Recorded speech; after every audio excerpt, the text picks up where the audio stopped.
തീർച്ചയായിട്ടും. കാരണം നിലവിൽ നിൽക്കുന്ന ഒരു സാഹചര്യത്തിൽ ഒരു സങ്കീർണമായിട്ടുള്ള ഒരു യുദ്ധം അല്ലെങ്കിൽ നീണ്ടു നിൽക്കുന്ന ഒരു യുദ്ധത്തിലേക്ക് കാര്യങ്ങൾ നീങ്ങുന്നത് ഇറാന്റെ താല്പര്യങ്ങൾക്ക് കൂടി എതിരാണ്. കാരണം നമുക്കറിയാൻ സാധിക്കും, പിന്നിട്ട വർഷങ്ങളിലൊക്കെ ഈ ഗൾഫ് രാജ്യങ്ങളുമായി ഏറ്റവും നല്ലൊരു സൗഹൃദ ബന്ധം രൂപപ്പെടുത്താൻ ഇറാന് സാധിച്ചു. റഷ്യ, ചൈന എന്നീ രാജ്യങ്ങളുടെ നയതന്ത്ര തലത്തിലുള്ള പിന്തുണ ആർജിച്ചെടുക്കാൻ സാധിച്ചു.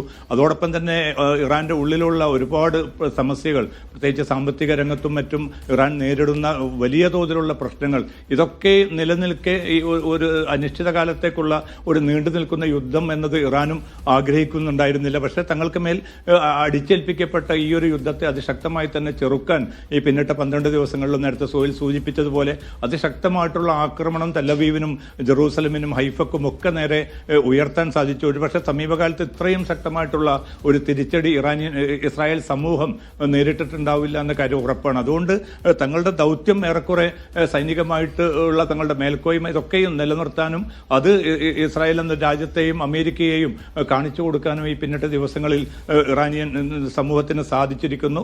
ഇനി വീണ്ടും അനിശ്ചിതകാലത്തേക്ക് അത് പോവുകയാണെങ്കിൽ അതിന്റെ പ്രത്യാഘാതങ്ങൾ അത് കേവലം ഈ ഇറാനിലും ഇസ്രായേലിലും മാത്രം പരിമിതപ്പെടുകയില്ല, അത് കൂടുതൽ ഗൾഫ് ഉൾപ്പെടെയുള്ള മേഖലകളിലേക്ക് വ്യാപിക്കും.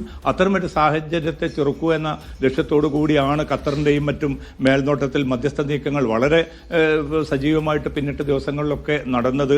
അമേരിക്കയുടെ പശ്ചിമേഷ്യൻ ദൂതൻ സ്റ്റീവ് വിറ്റ്കോഫ് നിരന്തരമായിട്ട് ഇറാനുമായിട്ട് സംസാരിച്ചിരുന്നു. അതുകൊണ്ടാണ് മുൻകൂട്ടി തന്നെ ഇറാന് തങ്ങളുടെ ആണവ കേന്ദ്രങ്ങൾ ആക്രമിക്കുന്ന വിവരം അമേരിക്കയെ അറിയിച്ചതും അതനുസരിച്ച് കാര്യങ്ങൾ ക്രമീകരിച്ചത്. ഇപ്പോൾ പോലും അമേരിക്കൻ നേതൃത്വം വ്യക്തമാക്കുന്നത് ആണവ പദ്ധതിയിൽ വലിയ തോതിലൊന്നും പിറകോട്ടടിക്കാൻ ഇറാൻ ഇനിയും സാധിച്ചിട്ടില്ല.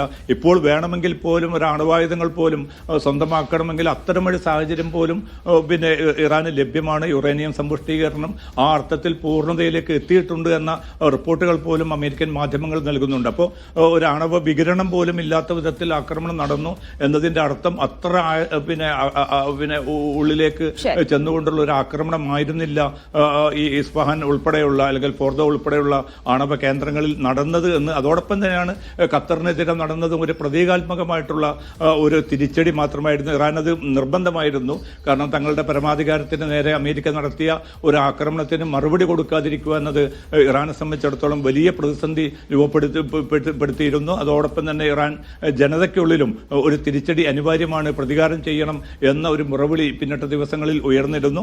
അതിനുള്ള ഒരു നീക്കം എന്ന നിലയ്ക്കാണ് അമേരിക്കയുടെ ഈ മേഖലയിലെ ഏറ്റവും പ്രധാനപ്പെട്ട ഒരു വ്യോമത്താവളത്തിന് നേരെ, ഖത്തറിൽ സ്ഥിതി ചെയ്യുന്ന വ്യോമത്താവളത്തിന് നേരെ ഇന്നലെ ആക്രമണം നടത്തിയത്. അത് പ്രതീകാത്മകമാണ് എന്ന് പറയാൻ കാരണം മുൻകൂട്ടി തന്നെ അമേരിക്കയെയും ഖത്തറിനെയും മറ്റ് ഗൾഫ് രാജ്യങ്ങളെയും ഒക്കെ ഇറാനക്കാരും അറിയിച്ചിരുന്നു. ഈ രാജ്യങ്ങളോടൊന്നുമുള്ള ഒരു ശത്രുത തങ്ങൾക്കില്ല. തങ്ങൾക്കുള്ള ശത്രുത ഈ സയനിസ്റ്റ് രാജ്യത്തോടും അതോടൊപ്പം തന്നെ അതിനെ പിന്താങ്ങുന്ന അമേരിക്കയോടുമാണ്. അവർക്കുള്ള ഒരു മുന്നറിയിപ്പ് മാത്രമാണ് തങ്ങൾ നൽകാൻ പോകുന്നത്. അതിലപ്പുറത്തേക്ക് മറ്റൊരു വ്യാപ്തിയുള്ള ഒരു സംഘർഷത്തിലേക്ക് ഇത് കൊണ്ടുപോകാൻ തങ്ങൾക്കും ആഗ്രഹമില്ല എന്ന് തന്നെ ഇറാൻ നേതൃത്വം അറിയിച്ചിരുന്നു. അത് ഉൾക്കൊണ്ടുകൊണ്ട് തന്നെയാണ് ഈ ഖത്തറിൽ ഇപ്പോൾ ഈ ആക്രമണം നടന്ന ഘട്ടത്തിൽ പോലും അതിശക്തമായിട്ടുള്ള പ്രതികരണങ്ങൾ ഗൾഫ് രാജ്യങ്ങൾ നടത്തിയെങ്കിൽ പോലും അതേ നിമിഷം തന്നെയാണ് ഖത്തറിലെ പ്രധാനമന്ത്രി ഇറാൻ നേതൃത്വവുമായി സംസാരിക്കുന്നതും ഒടുവിൽ അർദ്ധരാത്രിയോടുകൂടി. ശരി നാസർ, എന്തായാലും ഒരു വെടിനിർത്തൽ ചർച്ചകളിലേക്ക്, സമവായ ചർച്ചകളിലേക്ക് എത്തുകയാണ് ഇരു രാജ്യങ്ങളും. ഒപ്പം US-ഉം ഖത്തറും ഇതിൽ മധ്യസ്ഥ ശ്രമം വഹിക്കുന്നുണ്ട് തുടങ്ങിയ വാർത്തകൾ കൂടിയാണ് വരുന്നത്. എന്തായാലും മറ്റൊരു തരത്തിലുള്ള പ്രകോപനം ഇസ്രായേലിന്റെ ഭാഗത്തുനിന്ന് ഉണ്ടായില്ലെങ്കിൽ